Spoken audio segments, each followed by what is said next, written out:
Are you a business owner looking for real advice and input? You're in the right place. From concept to launch to growth, funding, and beyond. Welcome to Startup Hustle with your hosts. One once sold a business for $150 million. The other, the author of $1 Million Bedroom. Here are your hosts of Startup Hustle, Matt DeCoursey and Matt Watson.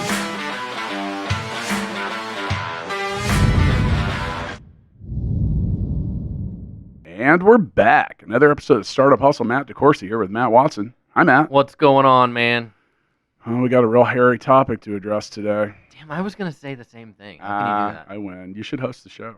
Take a load off, man. Do some of the heavy lifting around Well, did you know this episode is brought to you by Fullskill.io? Thank you. Wow. That was very, very considerate of you, man. Yeah. Thank you. I appreciate you doing that. I'm just doing your job. I'm not kidding. We really do have a hairy topic today. We do. And I'm going to hit my hair joke quota in like the first couple Yeah. minutes. But so with us today, we have Courtney Lane, who has the most interesting title of all founders that we've had. She is a Victorian hair artist, a historian, and a professional weirdo. Oh. Yeah. And Courtney her company, Never Forgotten, specializes in Victorian hair art. Hello, Courtney. Hello. Thank you for having me today. I'm happy to have you here. I think this is I give a little backstory here. Courtney came to see Santana at the Full Scale Suite, which my daughter was with me. That was, she had a good time. I loved your daughter. She's great. Yeah, everyone meets Dylan when they're in the room with her. So I'm sure you met her. Yeah. Nobody misses Dylan. Yeah. She walks to the room. She's like, hello! Well, and by the way, I'm taking her to the Innovate Her event tonight for female entrepreneurship. She is currently 4. Is she going to WWE with us? Yeah. Too? Oh yeah. We're learning all the important stuff early in life. Love But that was the first time I'd met Courtney, and Courtney makes a really amazing impression.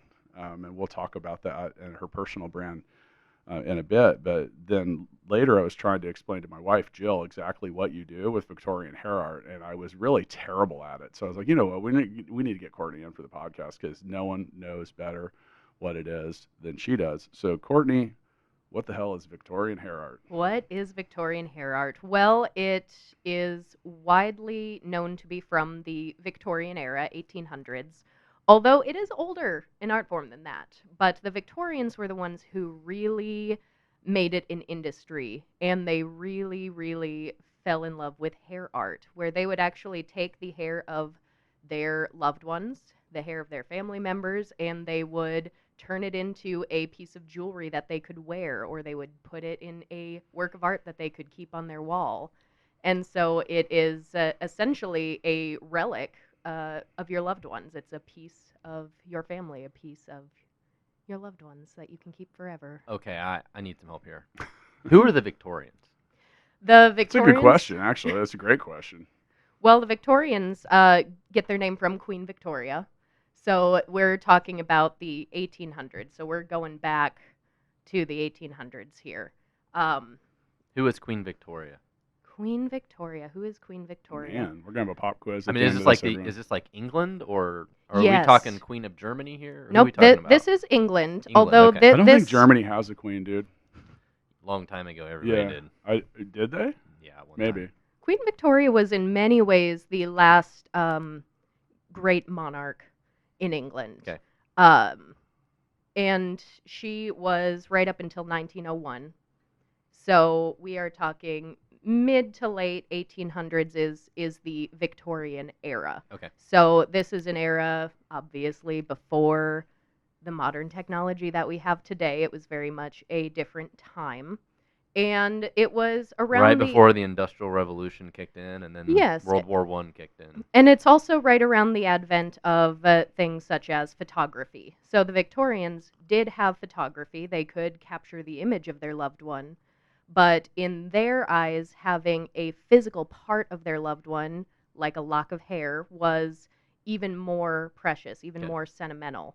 And that really goes back to even further back, Middle Ages. We're talking 1600s, where the Catholic Church was the law of the land. Yep. And in Catholicism, there are saintly relics. They'll have the hair or the bone or the skin or the blood of a saint, and that is essentially a religious object, and it is very important because it is a part of that saint. So this was sort of a way for people to take that elaborate public religious mourning and transition it into a private personal mourning for their own loved ones and the people in their own lives. Interesting. So, I like it when you guys are interactive. So find a browser, pick up your phone, and go to neverforgottencl.com. And I'm assuming that's where we can see some hair art. Yes, I do have a gallery on there with some examples of my work. And as we continue to talk about, you got to go check this stuff out because it's interesting. It's like really, we're sitting here in the studio, and you can go to the Startup Hustle podcast on Instagram, or you can go check out Never Forgotten CL on Instagram. And I'm looking at a piece of your art right now, which you told me took about 40 hours to create, and it's elaborate. And it's like, I don't think I could do that ever. I'd have to try a lot. Well, and it all depends. It's a very unique skill set, doing hair art, and there are lots of different techniques and a lot of different forms that it can take on. The one we have today that you're referring to is a hair flower technique where we're weaving 3-dimensional flowers out of the hair. So, yeah, it's cool. So, Courtney, how did you get started doing this? Like, we ask every startup founder that comes in, how'd you get into this? And usually it's about trying to solve a problem. Were you trying to solve a problem, or did you stumble into this? Like, what's the backstory there? Well, it was very much a journey. And my journey sort of began at a very young age when I fell in love with history. And that started, I was 5 or 6 years old when my grandmother took me to New Orleans, and we toured the above-ground cemeteries. Yeah. And at that age, my grandmother didn't think that I would know we were in a cemetery or that there were dead bodies in there, but I knew what it was, and I was fascinated. So that sort of sparked a lifelong obsession with the way people have memorialized their deceased loved ones. And it was still when I was quite young that I learned about hair art, and that just absolutely clicked and made a lot of sense. So I studied the history behind this art form long before I ever knew how to do it. And the resources on the true history behind this art form, the techniques on how to do it, very few and far between. So it took a lot of historian work to figure out everything that I know in lots of years. And going back, I've been doing this full time nearly 5 years now.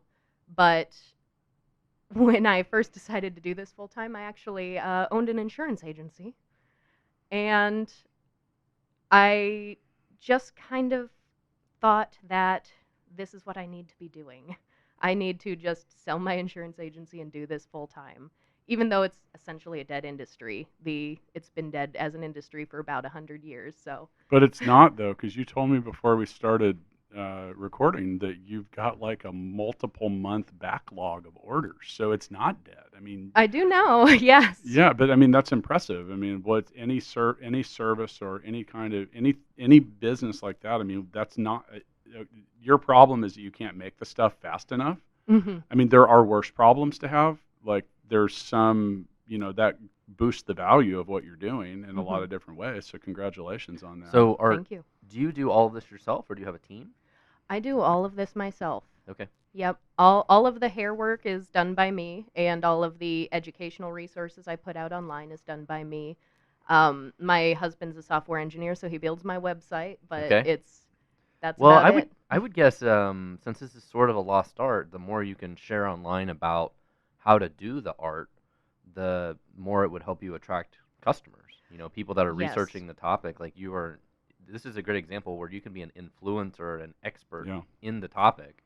And She's got people a will ton. come to She's you. got a ton of Yeah. Instagram followers too. I mean, so like just people keeping up with that stuff. And I mean, it's not. When It's you a say niche, but you can be the. Well, I say riches in the niches, right? Mm-hmm. Yeah, it's very education heavy, especially early on. When I did first start doing this, very few people I would meet knew what hair art was. Mhm. And the ones who did know what hair art was, they were very, very into it. So there were already very interested hair people. I just had to kind of find them. But then taking a step further, needing to educate a broader audience on what this Mhm. is and why it could apply to them. Because when you say, I make art out of human hair, people tend to go, oh, that's weird. And that's sort of how I got my title of professional weirdo, because I learned that that worked a lot better than saying, no, it's not weird. Let me tell you why it's not weird. People were a lot more receptive when I said, well, it's a little weird today, but you can trust me. I'm a professional. I still think Kristen Thomas had the best job title ever. Sex coach? Head coach. Oh. Yeah, that was, It- So Well, this is up there. it's up there, yeah. All right. So you talk about like the way that you deliver a message. One of our favorite guests ever was really, really early, Laurel Holt, who's the founder of CarStar. And we asked in the beginning, we said, well, Laurel, tell us about yourself. He said, well, I'm a coward. So what do you mean? He goes, I try to find things that no one's doing, and I go do them in places where they'll leave me alone to get really good at it. That's brilliant. And yeah, and the thing is it didn't even register in my head right away because I was like, oh, well, I don't see how you're a coward. But he was saying, don't, with your enterprise or your startup or whatever you're doing, don't try to take on giants. Don't be brave and take on Google and Amazon and Apple and these companies that are just, you're going to get crushed underfoot. So, we've embraced that concept of that cowardly approach, meaning like go somewhere where you can be maybe number one right away or doing something like that. So, the question I have is how many other people do this? Not very many. And that's case in point right there. Not very Yeah. many. There are maybe a handful of people that do work similar to what I'm doing, where they can take commissions. A majority of them are, Very simple little things. well, I would say one specific Like technique. send me a small So lock of hair and I'll make a bow for you or something. Like it's like a really simple thing or there, something. there are some of people that will do more simple, less the Victorian style, very Right. intricate thing that I'm doing. But also a lot of people that still have, their day job, and this is their side hustle, if Right, you will, sure. where they'll do a few commissions here and there. So Sure. there are really maybe only a couple of people that are doing this as a full-time job right now. So are your customers all over the world? Yeah, I've gotten orders from several different countries at Okay. this point. And they all find you online Yes. for the most part? So you mentioned earlier about education and being a teacher and a speaker. Is that a form of marketing that you use? Like, because you know what I find that when I go to talk to a group of people about being an entrepreneur, they find an interest in my book afterward or something like that. And so that's kind of a way of marketing for the book. I actually give them away to most people at this point. Not a good business model, but is that do you find that when you're doing speaking and teaching stuff that those people later become your clients, or do they refer you, or? It can be that way, especially early on when I was really just trying to get information out, where I would be doing, I'd be doing free speaking engagements or very low cost speaking engagements. I was just trying to teach people, what is this? What is hair art? And that did start generating a little interest. And now it is to the point where I am having people request me to come in and paying me a speaking fee to talk about the history, and that could be a museum or it could be a college. Oh, very cool. And then I have several people who are already interested in taking a class learning how to do this from me, where I will, of course, if a venue can host me, if I need to travel for this, I will do that, and I love doing that. But I started learning there were people all over the country, all over the world who would say, I'd love to learn how to do this, but I can't get to your class in Kansas or in, I taught a class in England as well, so I can't get to England to teach your class. I saw recently we're friends on Facebook. We go way back. And I saw you were in Iceland recently. Is that why you were there? Yeah, well, or were you just hanging out? Iceland was kind of my fun side trip for a greater research trip. I wasn't teaching any classes, but I was mainly going to Sweden to go to a very tiny village that almost no one here has ever heard of called Vamhus. And they have just the most fascinating history of women who were very entrepreneurial, very skilled hair artists in the 1800s. And so I wanted to visit this village I've been studying for so many years and see what it was like and see some of their artifacts and some of their paperwork. And so I went to Vamhus, had the best research trip of my life. I learned so much. And then I also went to Denmark to see some of their hair artifacts. And then Iceland was just kind of the fun little side trip. Interesting. So how much do these pieces of art cost? Like the example you have here, it's like what, I don't know, like 6 by 10 inches or 6 by 8 inches or something for people that are listening, trying to visualize like the size of this piece of art. Yeah, and go to Courtney's website at What is? neverforgottencl.com or Instagram or ours, and we'll post them too. And so this is framed. Yeah. It's framed in like a, what would you call it? It's like a shadow box. What do you call that thing? Think Shadow so. box, Yeah. yeah. Look at you. Yeah, I know a lot of Man, things. it's almost like you were So shopping what at do- Michael's yesterday. So if I came to and commissioned a piece like this, what does this cost? So that is so hard to just say because everything I do is so customized Mhm. and so personal, and everybody's going to have something different that they want. Mhm. And they're going to have a different amount of hair that they're providing Sure. me. Are we talking about a tiny lock of hair, or are you giving me a full head of long hair in a ponytail? Mhm. So when someone does choose to commission me, I'll have them fill out a custom order form on my website, and they will actually get an automatic email to my calendar online where they can set up a time to have a video call one-on-one with Okay. me, because that is the best way that I've found that I'm comfortable with actually discussing the details of the order, because it's I'm gonna so guess you hard have to quote a sketch it price. out and stuff like that. Yeah, there's a lot of sketching involved. Sometimes people might have an idea of what they want. Sometimes they have no idea. They'll say, I get the sentiment. I want something out of this hair, but I don't know what I want. So it's something like this. Is it $1,000 or $5,000 or $100,000 or like what? What's yeah, the kind of this- It's ballpark of priceless, something Matt. like this? It's priceless. I mean, It's obviously it's priceless. priceless, but This particular one that's sitting here, if I were to sell this, I would say that my work would be $1,500, and that would not be including the cost of the custom shadow box framing. yeah. So that's, Picture frames are freaking expensive. dude, I tell you what, it feels like They a can be, racket. yeah. Yeah, they're ridiculous.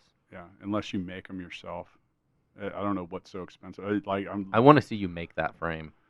Yeah, that's what I do. I mean, I know everybody That's on the my side. podcast That's my can see it side. right That's now, my side hustle. yeah. Is framing. I find that it pays a lot better than being a podcast host. It probably does. Yeah. So you mentioned a couple things, and Matt, I just was thinking when you asked, I was like, oh, you were just that guy, that like the people that will call us up at full scale. And how long is this going to take?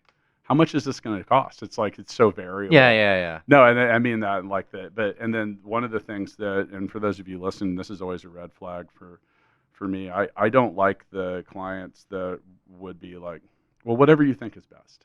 Now that might be a little better for you, but you just it's so subjective to any type of art or creativity. If you're you can make something and spend 2 weeks doing it, and then they're like, yeah, I hate it. You're like, well, you didn't tell me what you wanted, so this is what you get. I mean, do you run into some of that occasionally, or? A little bit.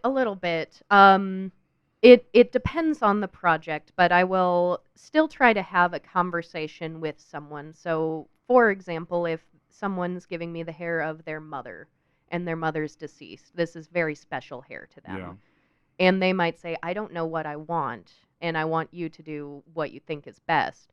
I will at least have a conversation with them about, well, what do you want to tell me about your mother?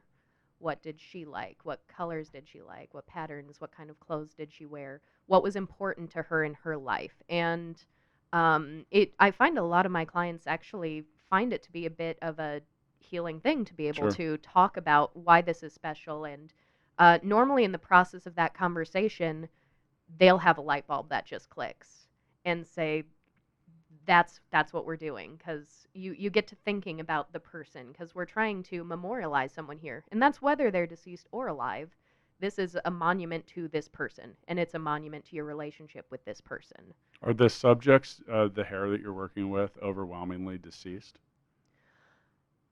I would say at the moment, It's hard to get the hair of somebody deceased. It is. But I guess it it doesn't have isn't. to be their hair. It could be anybody's hair, I guess. I think it'd probably be easier to get my hair after I deceased than trying to get it from you now. I mean, I'm just saying, like, I can come over there and get your hair. I'd try it. I'm very protective of what I've got left. Yeah, I so was if you come gonna by say. trying to take it off, Yeah, you're right. I'm There's gonna, not a lot of hair back I'm there. gonna get after you. But yeah, so I mean, I'm just because being able to identify who your customers or your clientele is pretty darn valuable in any business. So yeah, and I'm about half and half right now Okay. for deceased versus living pieces. So are they always people? No, I've done animal hair as well. I've had people go so far as to give me a tiny lock of Chihuahua fur, so very, very short, very tiny, but we've been able to do things like make a tiny paw print that could go in a locket out of dog hair, and I've worked with cat hair, and I love working with horse hair because it's very long, and you can do some really big, beautiful flowers with horse hair. So does it have to be the subject's hair, or do you just sometimes just use other hair? When I use other hair, oddly enough, I use antique hair from the Victorian era. So there's still an essence of history to it. So you can buy hair that's like over 100 years old? Absolutely, you can. If You you can That buy is anything, weird. dude. There's That is nothing. weird. The internet has made it so you I mean, can is there a officially buy business everything. of like digging up graves and stealing people's hair or something? Like, where does this hair No. come from? Well, Where does this come from? we frown upon grave robbing. Yeah.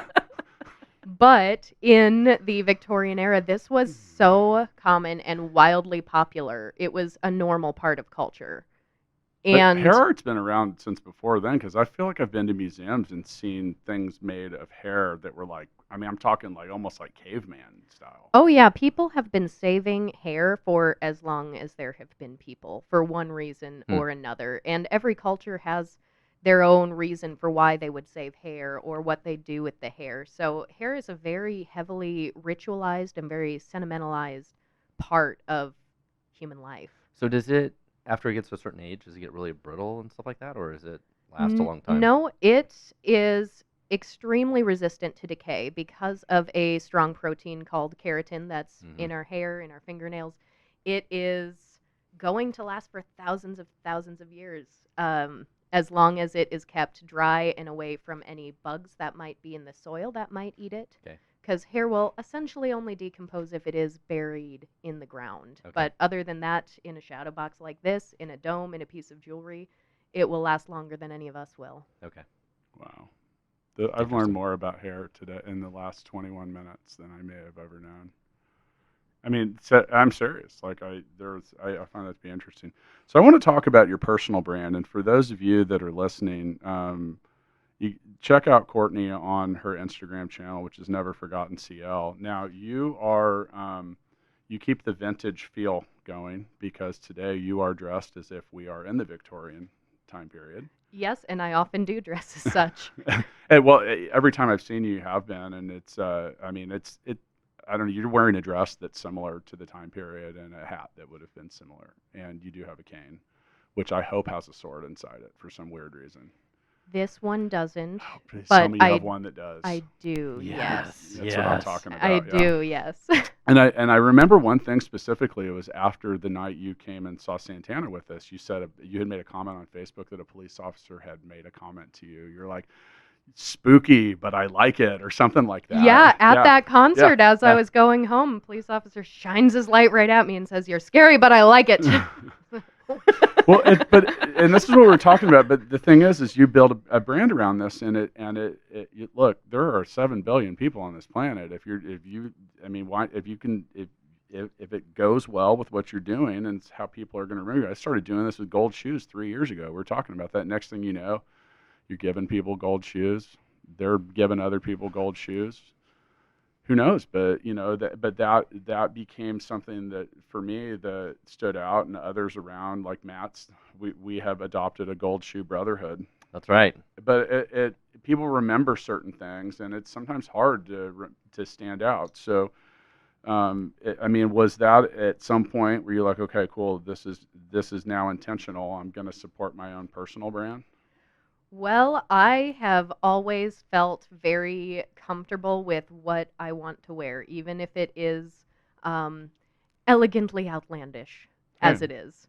So even before I was doing this as a profession, I still loved history, and I still loved this type of clothing, and I still loved fancy hats. So I dressed like this even when I was an insurance agent, and I'd have people say, "You're the coolest insurance agent I've ever met." So even then it was my personal brand, and I have had to come to terms with the fact that my brand is me. When I first started my business, I didn't really want it to be me. I didn't have any social media before I started my business, and getting online was uncomfortable for me at the start. So I wanted it to be, here's my logo, here's my business, here's my brand. You don't need to know too much about me. You don't need to see my face very often. But I learned very quickly that I am my brand, and I have since learned to own that.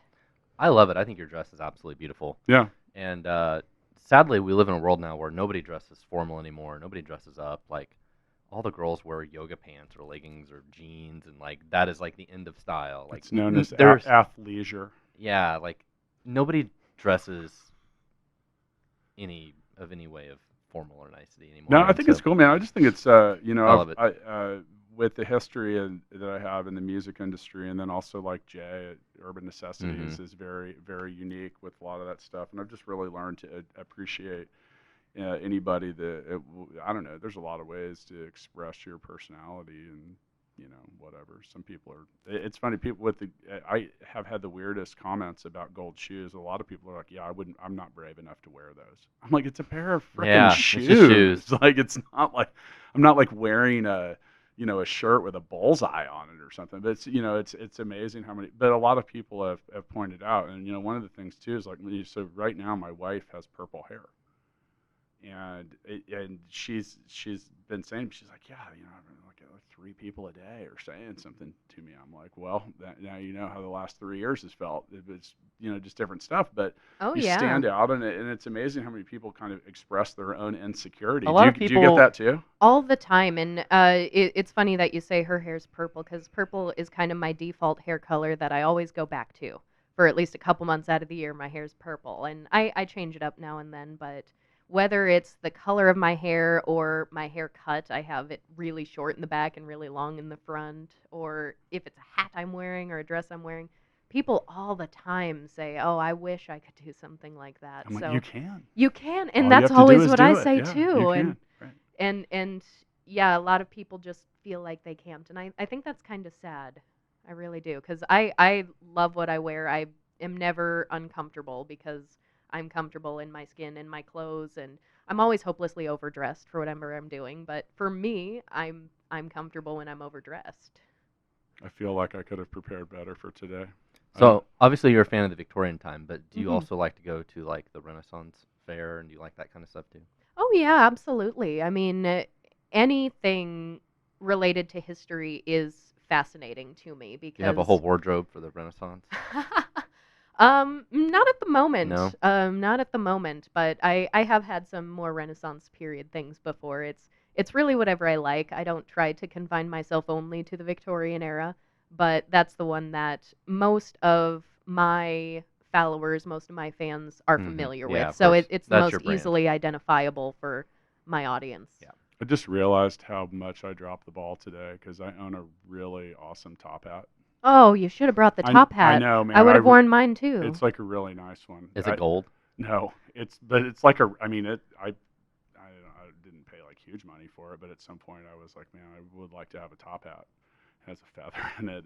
It's awesome, dude. It's like, I mean, it's a sized hat. I mean, it's really nice. It's sitting on a shelf, and I realized I really dropped the ball on that because yeah, and I look great in it, Matt. That's the thing. Yeah. It's just amazing. And then you So- wear the gold tie.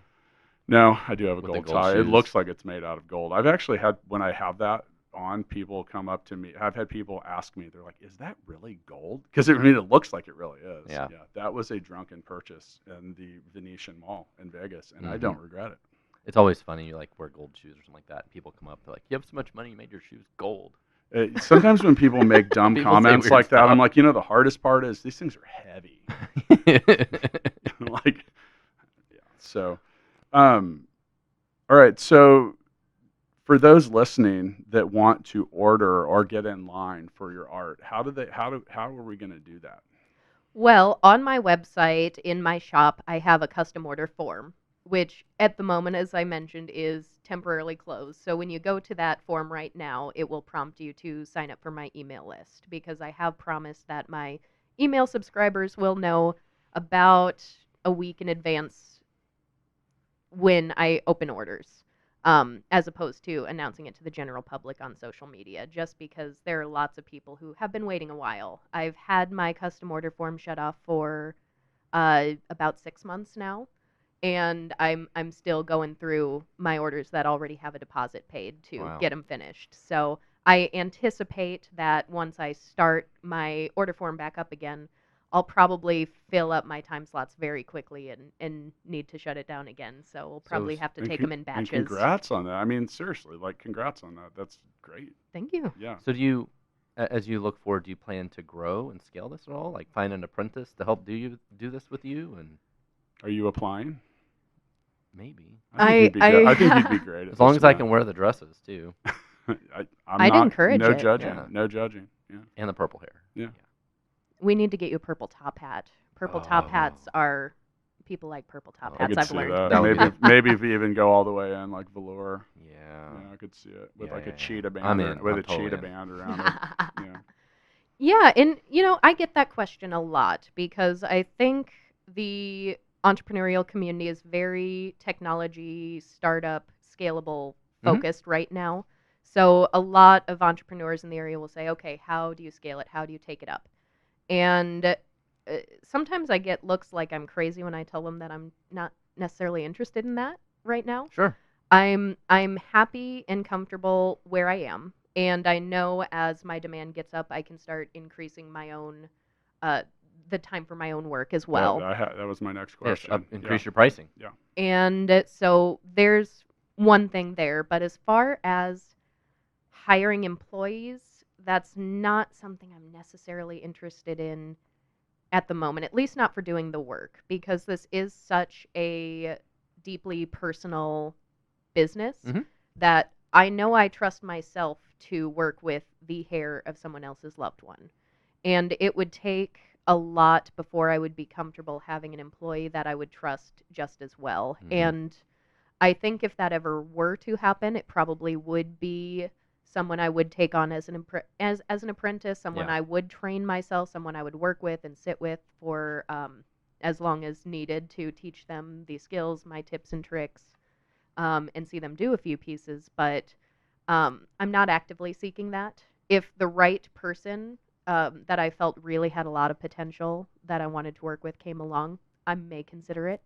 But at the time, I just love the flexibility of being myself and working for and by myself. And I mean, earlier you mentioned that I walk with a cane. It's very cool and swanky, but it is also functional. I do have a disability, so there are some days where, I can't do the work today because my joints hurt too much, and that is great that I'm able to say, okay, today I'll do some writing from bed then, but tomorrow back to work if my joints will allow it. So anytime I think of having an employee, I think of having more of a rigid schedule. And Okay. that's something that I don't think works for me, at least not right now. Okay. So, well, I think your scalability. I think you're onto your scalability. I mean, it's your own time.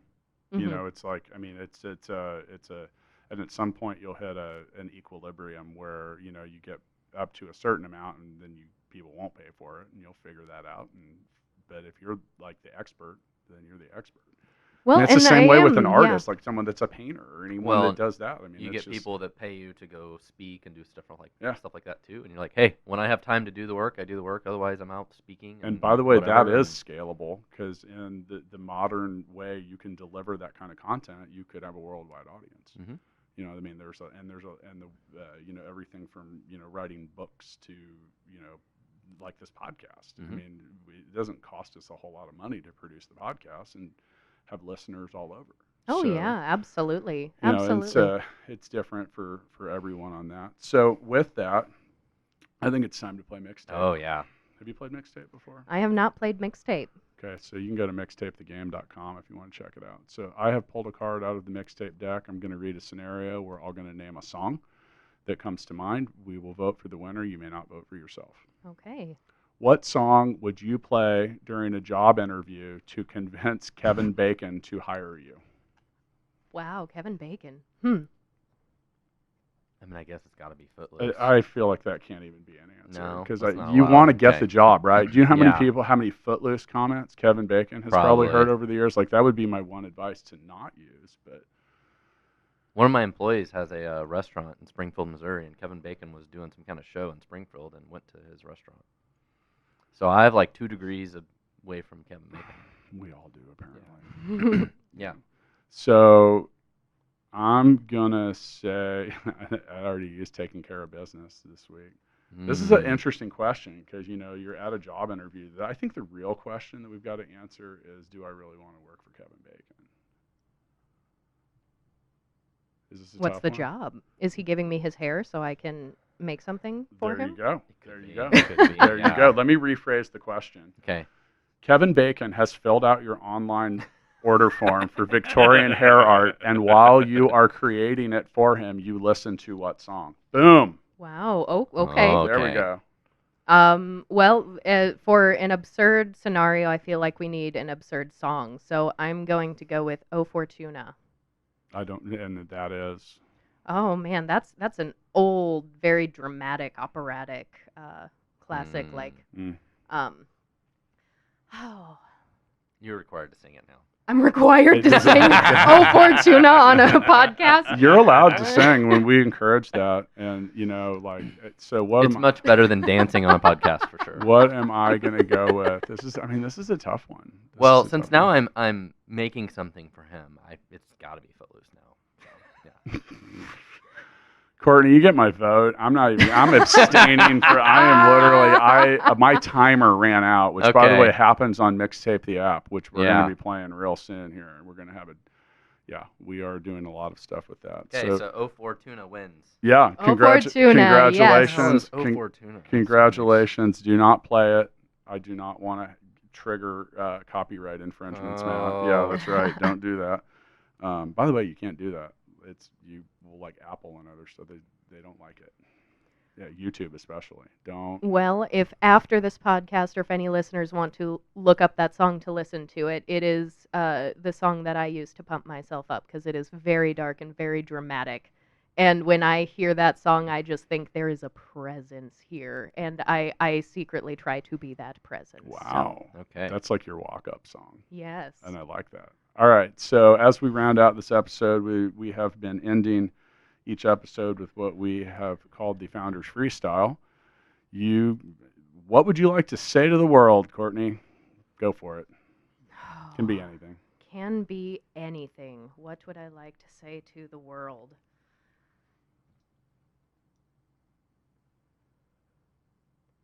I would like to say to the world. Did I put too much pressure on that? Dear world. Dear world, someday you will die, and therefore you need to just go for it and find a way to have fun through all of the ups and downs. Man, all right. That started ominous, and Yeah. then but that's a good way. Like bring it up. Yeah. Nice crescendo. Matt, what I do you like got? I think today's episode is just a good reminder of there's a lot of different ways to have a business and make money, and obviously you have, in some part helping revitalize an industry, right? Like you're a leader of an industry, of a niche, and where you can be a influencer and historian and everything. It's very cool. So, kudos to you. Thank you. Yeah, and before I make a couple comments, once again, today's episode is brought to you by Fullscale.io. You can go to Courtney's website at neverforgottencl.com. You can also find her on Instagram on that same handle. If you are still listening, you can check out our new YouTube channel, and you will see all of our talking heads. I think, as we close this out, I really think that, what Matt said is very true, and I think that, success is however you define it. And you feel very comfortable with that, Courtney. You're like, hey, look, I don't need 100 employees or anything like that, and that's fine. I mean, if you feel successful, then you are. In the early days of this podcast, I asked my friend Joel, who's a legit rock star. I was like, hey, man, so many people have been listening to this. I was like, is that any good? So at what point is this a lot? He goes, whenever you think it is. Mm-hmm. Like you're good. It's good whenever you think it is, whenever you're cool with it. And like, that was a very simplistic answer, but it made it made sense 100 times over. So, and then another thing too, is just like, and in the end, you are your own brand. Like if we sell Full Scale or don't do the podcast or any of those things, I'm still Matt DeCourcy. You're still Matt Watson. And, so invest some time into you. And that, that's an important thing. And people ask me, like, why do you write books? I'm like, well, that's part of the brand. I mean, I don't really make a lot of money off of writing books, but I enjoy doing it. And there's a sense of pride and accomplishment when you're done. In the same way with hair art, these are things that kind of live on. I don't know if people in 300 years are going to be reading $1 Million Bedroom. They'll be reading $1 Million Spaceship, the 8 generations from now. But anyway, Courtney, thank you so much for coming on. And, like Matt said, there's a lot of different ways to be an entrepreneur. There's a lot of different ways to run a business. There's a lot of different ways to do what you want to do. So go out there and start doing it. Thanks, everybody. Yep. See you next time.